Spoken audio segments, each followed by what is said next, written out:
Johnny C, how you doing, man? All right. How are you, Adam? I Pleasure to am hear. good.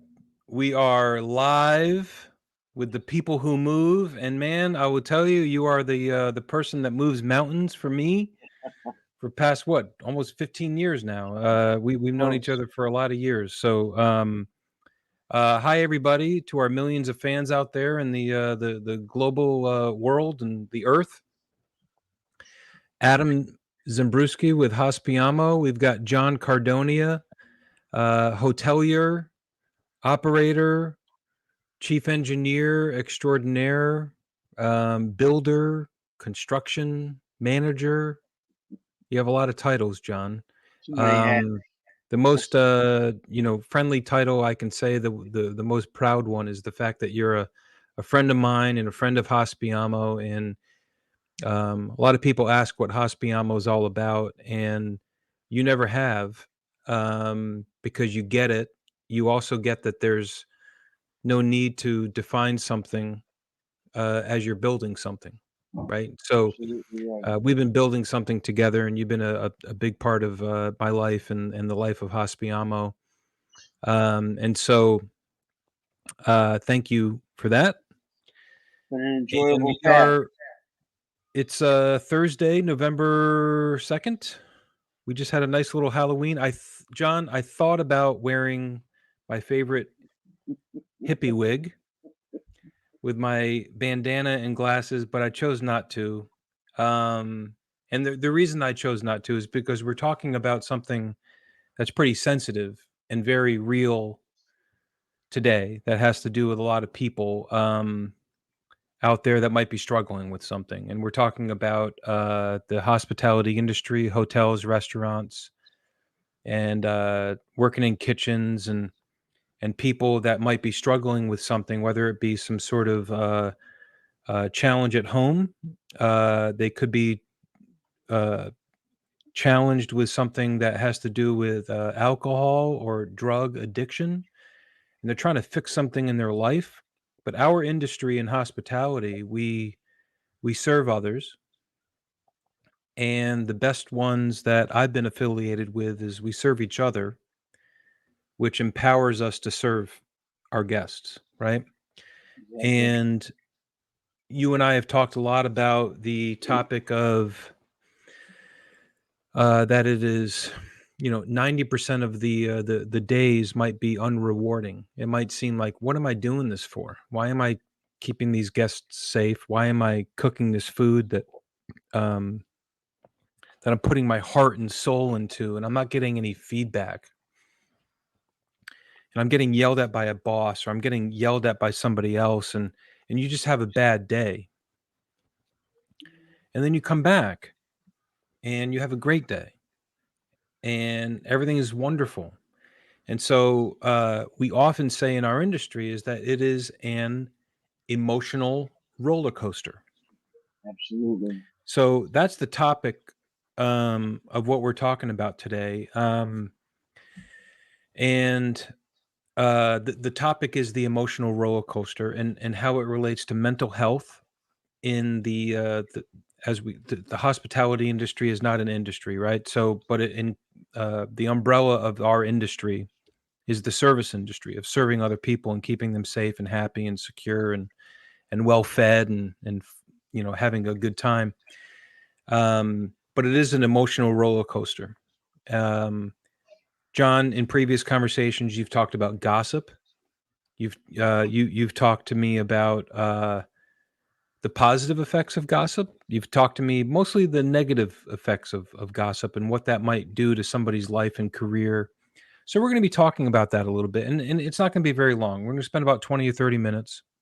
It's fine. So I just wanted to thank you for being a part of this. This is a very serious thing, and if you are listening here or watching, you probably have my cell phone number. You probably have my email address.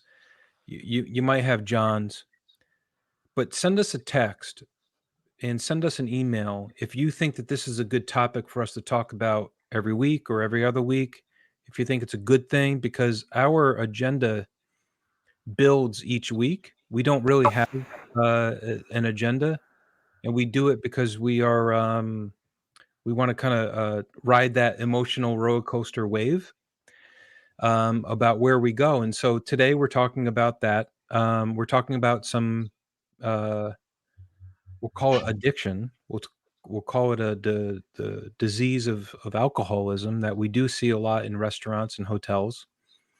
Um, it's a very sensitive topic, right? Um, so you can, if you want to contact me, send me an email at adam@hospiamo.com, HOSPIAMO. John Cardonia also has a Hospiamo email address. It's john@hospiamo.com. And if you're friends of ours and you have our text, our cell phone number, just give us a text and let us know if this is a good topic and what we want to talk about. So, John, I Saturday, the 28th, Matthew Perry Mm-hmm. died, and we all know Matthew Perry as on Friends. He's on The West Wing. He was on Studio 60 on the Sunset Strip and numerous other movies. And man, I got to tell you, I've been trying not to like read like news like every 5 minutes. But a couple days went by and I did not know.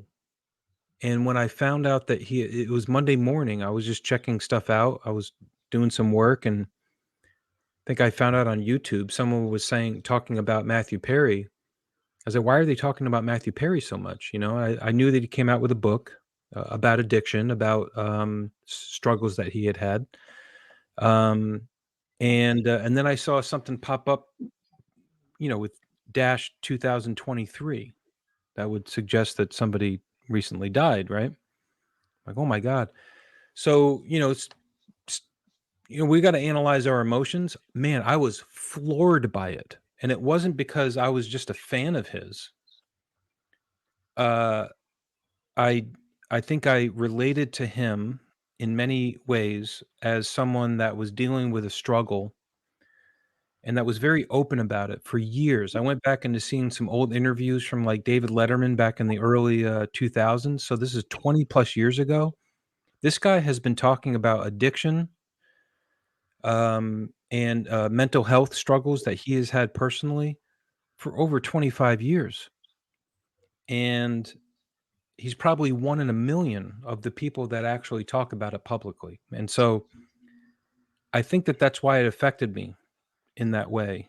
Because so that happened, but then, and I'll bring it up. I am not trying to like promote our podcast or promote, our website or anything like that, but I do write a lot. I've learned to write out my feelings a lot.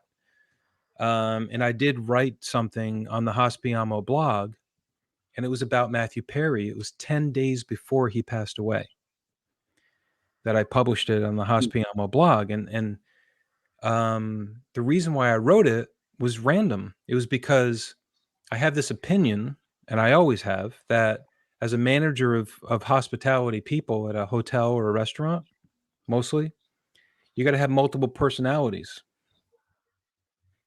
And sometimes I felt like I needed to be like a politician, as a hotel GM. I need to be out there, like apply for board memberships and be out there in the community. Sometimes I felt like I needed to tell a joke. I need to make people happy, right? Sometimes I felt like I needed to be a stern business person, right? And say like, it's black, it's white, and then let's move on. Make a decision, move on, and not keep any emotion to it. Sometimes I needed to be a mathematician, and really understand a P&L and margins and a good business manager. So uh, I love some of I'm going to mention Alan Sorkin. So I'm going to mention this, John, real quick, and then I'm going to ask you what you think about it. So Alan Sorkin is a TV and movie writer. Okay, so his first TV series, I think it was his first, was Sports Night. in the 90s. And then he is the writer and the creator of West Wing that Matthew Perry was on. He was a lawyer there. He also wrote and created the Social Network movie about Facebook.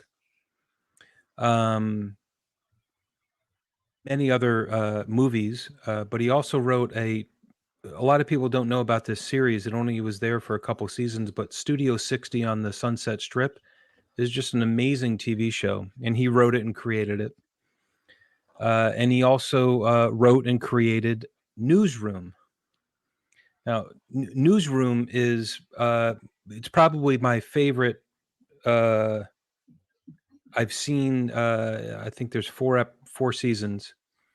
It is one of the most beautifully written and created television shows that I've ever seen, Hmm. and I've seen it on a loop probably about 15 times. Now, he wrote it and created it, and so that's about a 20-year period where he wrote his first, and then he wrote his not his last, hopefully. Now, Matthew Perry was in The West Wing. Matthew Perry was also cast in Studio 60 on the Sunset Strip. He was not in Sports Night, and he was not in the Newsroom. But then I started thinking about those two characters and how different they were, and then I started thinking about his friend, his character on Friends, Chandler. I was like, wow, these are like three really different characters that Matthew Perry played. And so, if you want to see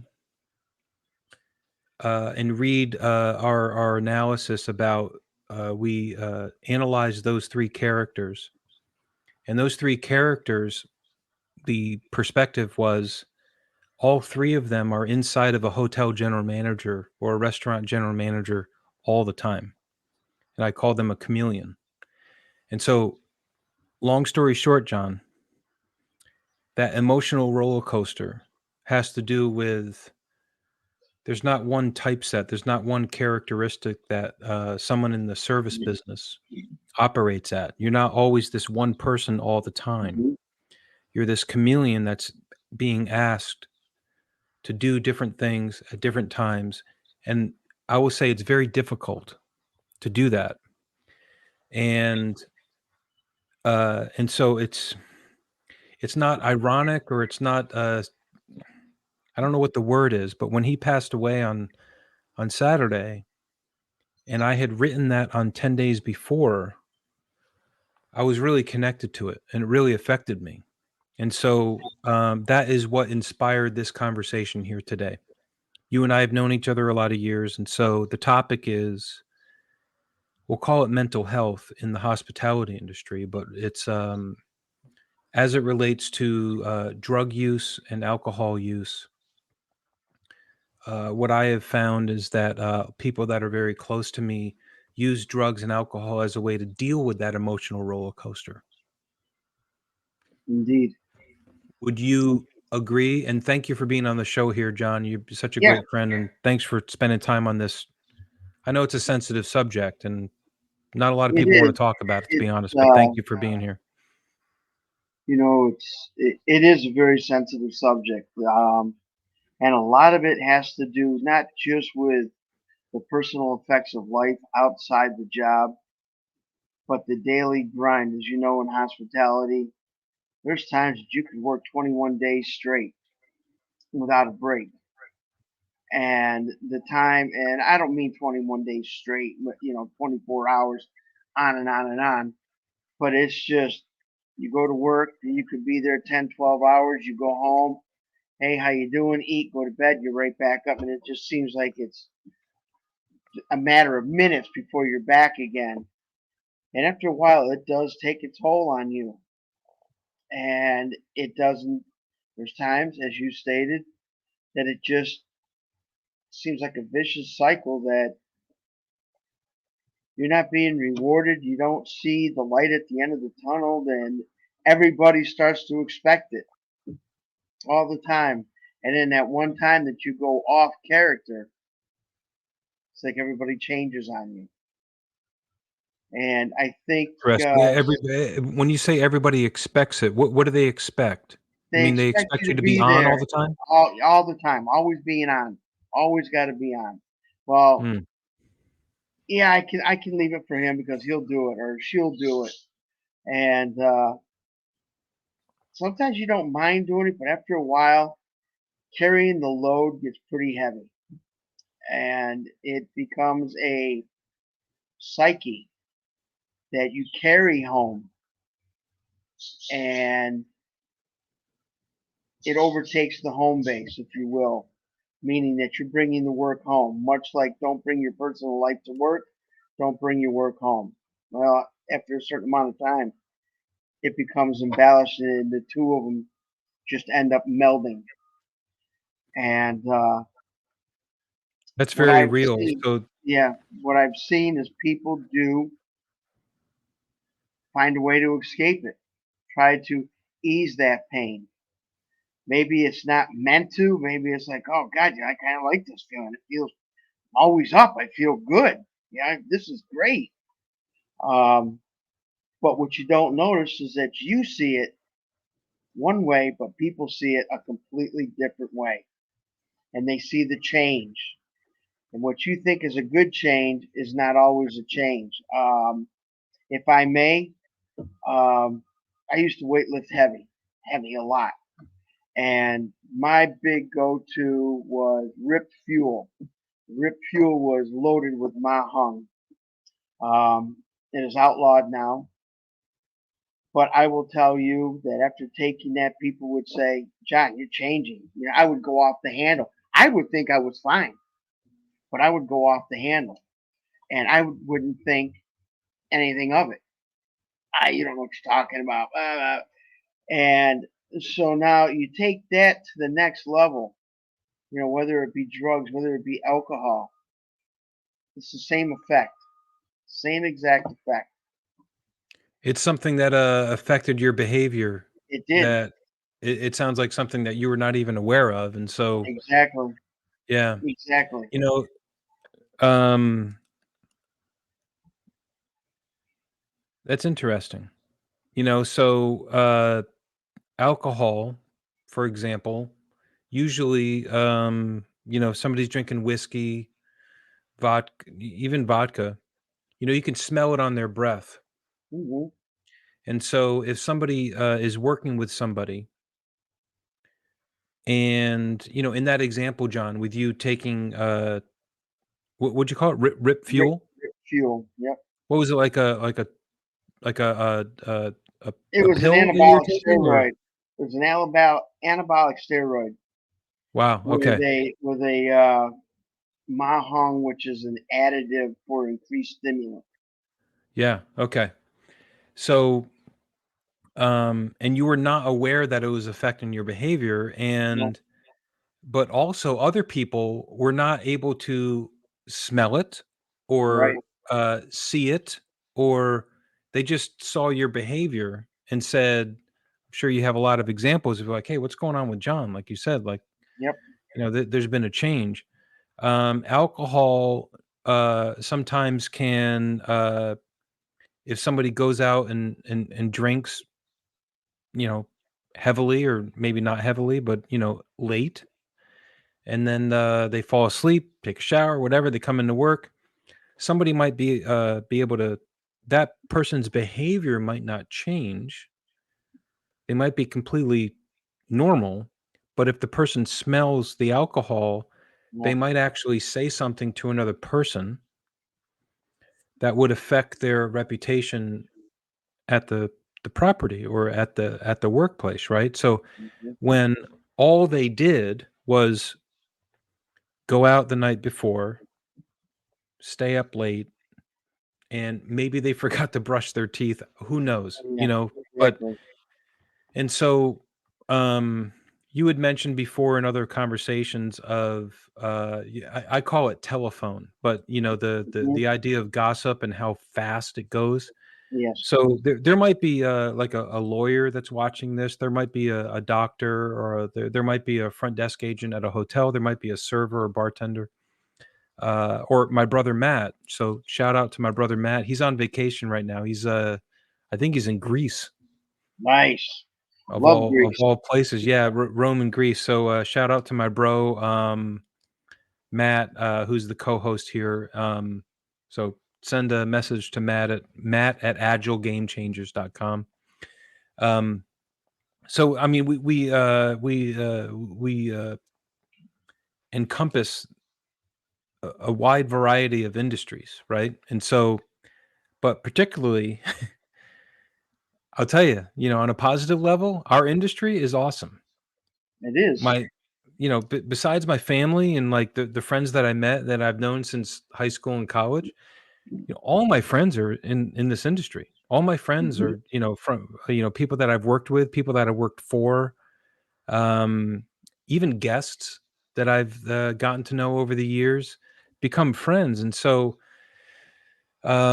it's a very fun industry. And so, but here's what we don't have, John.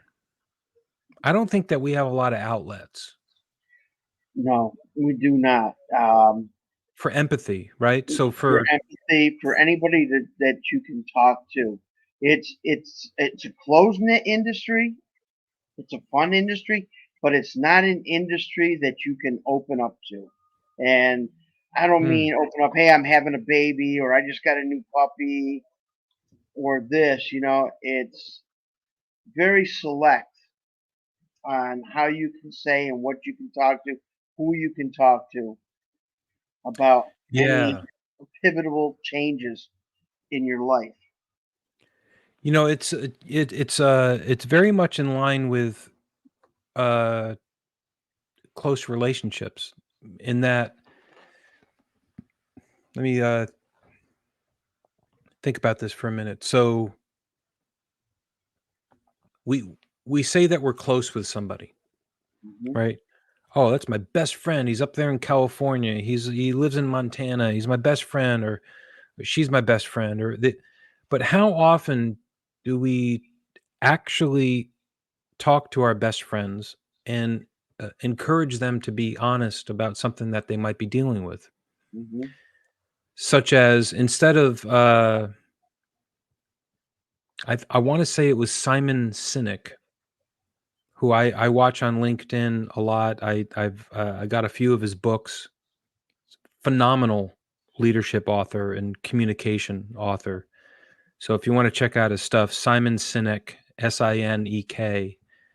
Um, he runs a company called Optimism something. So if you find Simon Sinek Optimism, look him up. But I think it was him that was talking about, like, and he said, like, how often do you actually ask your best friend, not how are you doing? How's your marriage? Hmm. Don't ask how your kids are. Ask whether or not they're dealing with something that's serious, such as in high school, if they're dealing with something that's, relationship wise, or with potential danger and things like that. And so um, we constantly say, "How are you doing?" rather than saying, "Tell me about your marriage." And our marriage, if you're in a marriage, is something that's very core to our reality. We can also ask the same thing of people that we work with, and it's not like, "Hey, how's it going?" Be like, "Hey, I want to ask you how it's going, but can we spend 10 minutes and just talk about our lives for a minute, like in closed doors? Let's go have a coffee." And then if you're somebody's leader, the I think the best way to have somebody else open up and talk about the things that they might be dealing with is for yourself to open up, Right. right? And Exactly. so you and I have had a lot of those conversations, right? I've Yes, we opened up do. to you, you've opened up to me, and we have this relationship now. And so but we also have, call it 100 and maybe a thousand others that we've opened up to, and they've all opened up to other people. And so I think that it can be implemented with just a conversation. And so I call it telephone. Um, but it's also the topic of gossip and on the negative side. And so if you are sitting in a, you just described it to me before we were Hmm. recording, John. If you're sitting at a table with 8 people, it's a circle, and what I call telephone, which is you whisper something to the person on your right, and you give them some facts and figures. And I'm going to do this ad lib and say there are 100 people in the world that are eating 400 cheeseburgers and they hate French fries, but they love ketchup.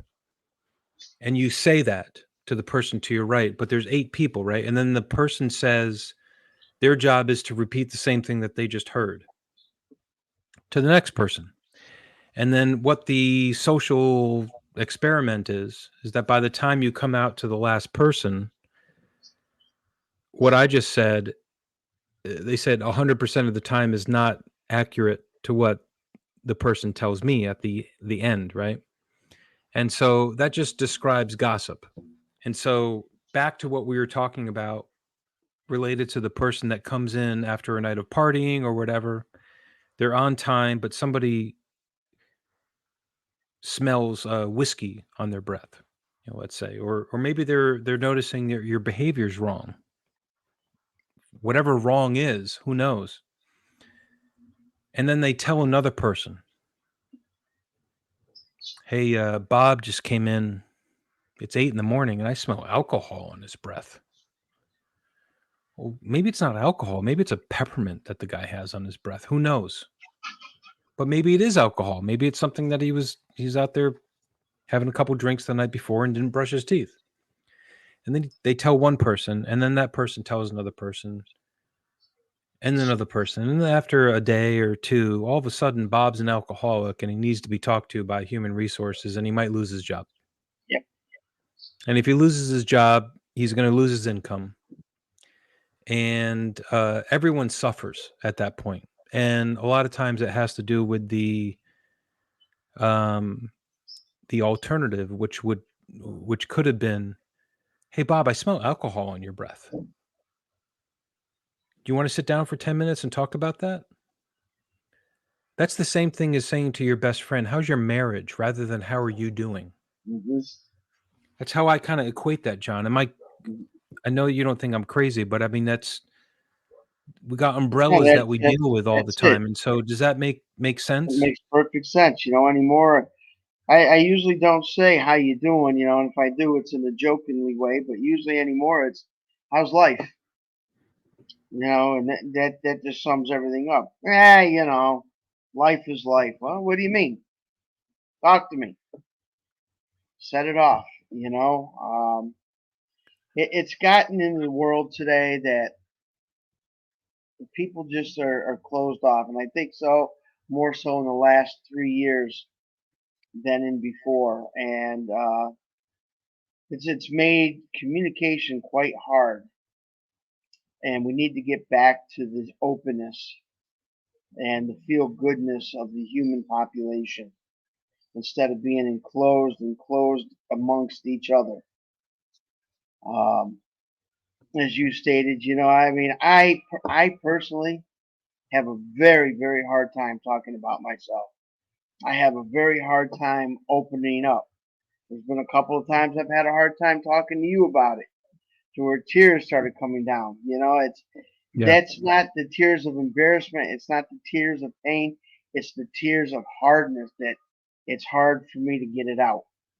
And but once you do, and once you start, you find that it becomes very easy. It becomes a daily thing. And what you had said, writing it down helps so much getting it out of your head, because there's no answer that can be answered by a question that you ask yourself. It never happened. You know, I love that you said that, and we can start to wrap up here. Writing it down, it could be in a text, it could be in an email, it could be in your Evernote, or it could be in your notes on your iPhone, and sending it to somebody. Um, I've sent this to you before, and not to you personally, but I've copied you on stuff with people Mhm. that are other new relationships, and I say, "No need to respond." Right. NNTR. No need to respond. And what I'm saying is that I am venting to you. Mhm. You don't need to respond. And when I tell them that, now it takes more than one time. It takes maybe 4 or 5. I mean, my brother and I have this relationship where I still need to tell him if it's, by way of a text or an email, I need to tell him that I'm venting. I'm not asking for you to fix anything for me. Right. I'm not telling you that I'm, in a crisis right now. It might sound like I am. It might sound like I'm destitute or I'm dealing with something that's, like, massive. And when I send this email, it looks like I'm vomiting.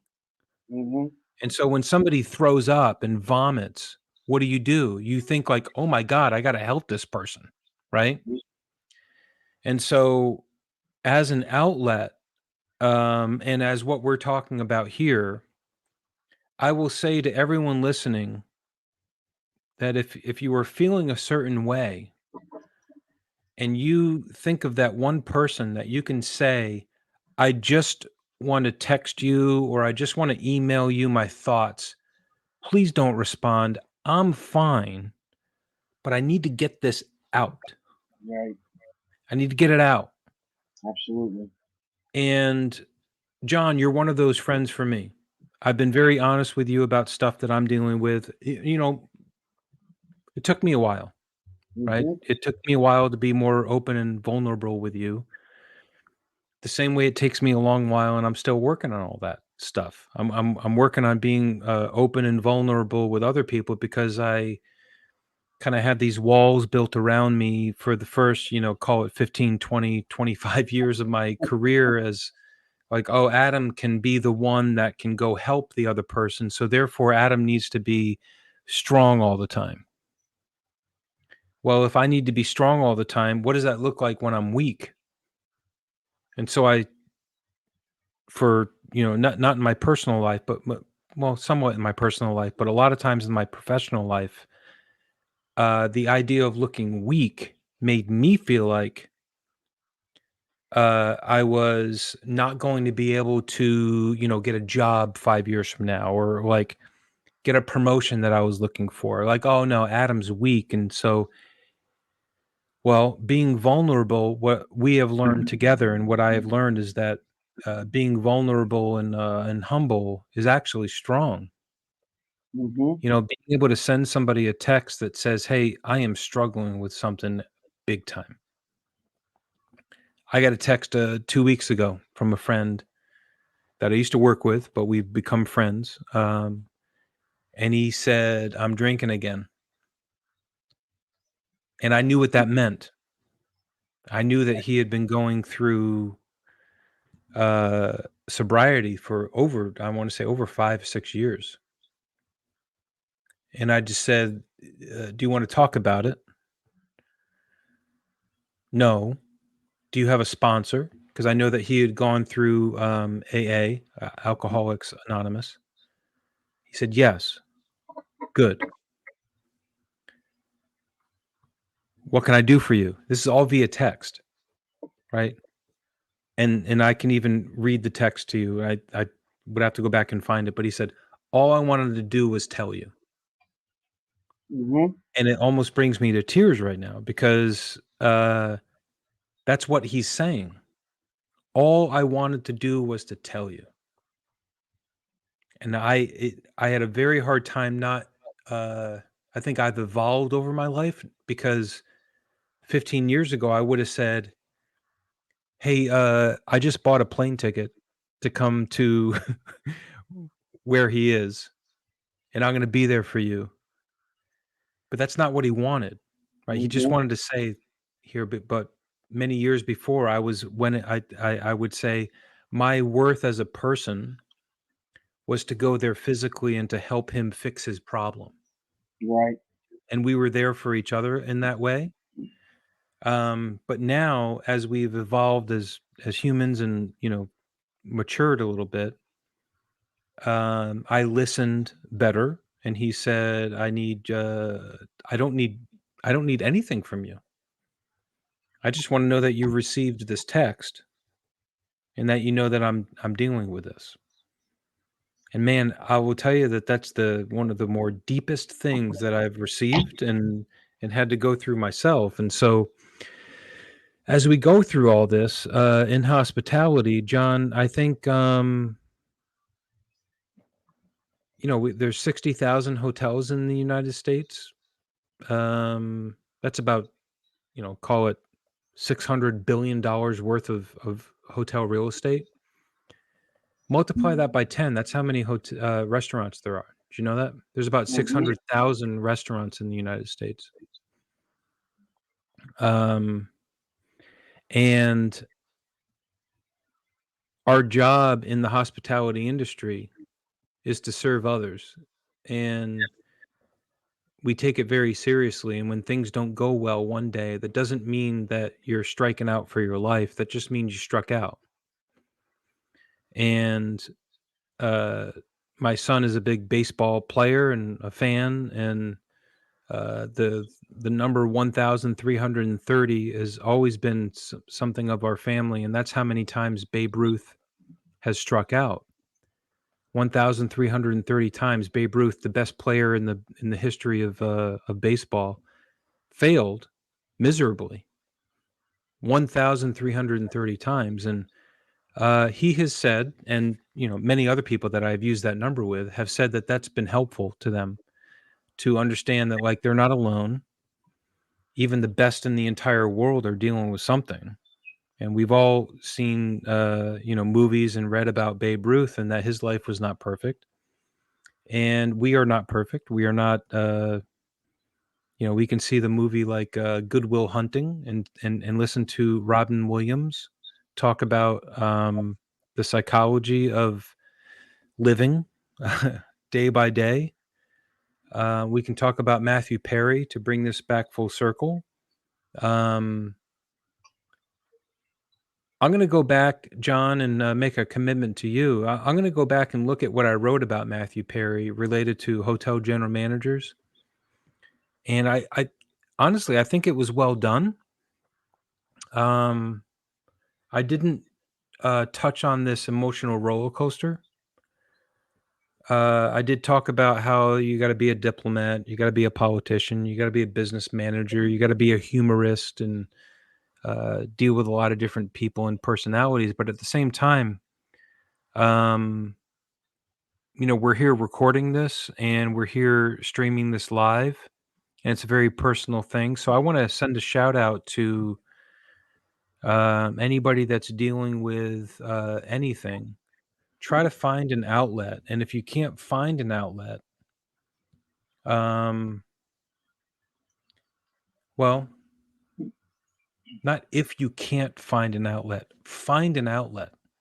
right? Find anybody and just be open with them to say, I'm dealing with something. I don't want you to fix it. I just want you to tell me to listen for a moment. And a lot of times, John, I mean, that's the human resources department. Mhm. Would you agree? I mean, it's almost like the human resources department in a hospitality organization. I mean, it's maybe not by law, but they're supposed to be there to exist to listen. Yep. And they're the ones that are supposed to be saying these things to these people to be like, hey, you can tell me whatever you want. You can tell me that that you started drinking again after 5 years.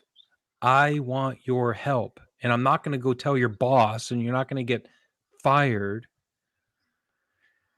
or written up for it, or the telephone conversation to go around about gossip. You can trust me. And so I you and I grew up in the industry with a fairly large human resources department in our organizations, and even if it's a small company, and HR departments have become smaller and almost Mhm. eliminated sometimes. And Yep. so Yeah. I I think would that's tell why you they the changed it. outlet, If I had a hashtag for this episode, it would be about outlet, about having an outlet, a trusted Absolutely. one. What do you think about all that? I absolutely agree. I think that's why HR, if you notice, human culture manager is starting to take place of HR manager. The persona is becoming it's stigmatized, if you will, for lack of better words. The HR person, instead of taking care of all the necessities, is starting to become a people culture entity for the hospitality industry. And I think this could be a good thing. If they do it right and they bring in the right people, I think it'll be done right. Yeah, thanks, man. So if you're listening to this, you're more than welcome to email me, Adam, at hospiamo.com. If you need an outlet, just send me your stuff. I will make a commitment to you. I don't care who you are. I'm not going to send it to anybody. We can have a conversation, and there are many outlets that I can forward you over, or I'd say support systems. I really think that, John, that there's an underbelly of issues going on in our industry, and those issues don't get better unless somebody's able to talk to somebody about it, and Absolutely agree. freely, without the expectation that their career is going to end or get hurt in some way. So yeah, man, John, thanks for, I don't know, this what are we on, episode number 24 right now. I started this with my brother, and the idea was just to start talking about the things in our various industries and bring people together. But really, we wanted to stay consistent, and we've been that. We've done that 24 weeks in a row, and but we also wanted to get a little bit better each week, and I think that we've also done that. I think there's been a couple weeks we've gotten worse, and that's okay. Um, but really, what the point is we don't really know what the topic is going to be next week. Whereas I think a lot of other professional podcasts and live events, they have a schedule, and we started with a schedule. Um, and as Mike Tyson said, one of my teacher mentors out there, he said, you can have a plan for going into a fight, but that plan gets thrown out the second you get punched in the face.